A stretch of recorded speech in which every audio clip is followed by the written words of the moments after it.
వెలుగు సంబంధిగా జీవించు. ఆయన గుణగణాలు, ఆయన వెలుగుమైన తేజోమైన అని మనం ఆయన గుణగణాలు ప్రకటన చేసే వారుగా ఉండాలి అన్నది మనము చూస్తున్నాము. కనుక లేఖికాండము 24వ అధ్యాయము 2వ వచనంలో నిత్యము వెలుగుతున్నట్లు దీపము కొరకు స్వచ్ఛమైన ఒలివెలను తేవాలి. మన యొక్క దీపము వెలుగుతుండాలంటే, మనం పెట్టే దీపము వెలగాలి అంటే స్వచ్ఛమైన నూనె కావాలి. ఈ రోజుల్లో ఎక్కడ చూసినా స్వచ్ఛమైన నూనె లేదు, ఎక్కడైనా కల్తీ కనబడుతున్న దేవుడికి స్తోత్రం. కనుక బంగారంలో కల్తీ ఉంది, అన్నింటిలోనూ స్వచ్ఛంగా ఏది కూడా లేకున్నట్టుగా మనము చూస్తున్నాము.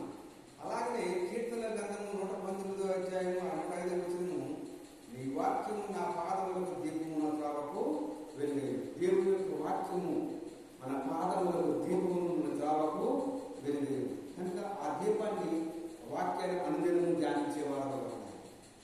కనుక ఈ లోకంలో వాక్యాన్ని మనము దీపముగా వెలుగుతున్న ఆ దీపాన్ని మనము, ఆ వాక్యాన్ని అనుదినము పఠించడం వలన అది దీపముగా వెలుగుతూ అనేక ఆశీర్వాదకరంగా ఉన్నట్టుగా మనం చూస్తున్నాం.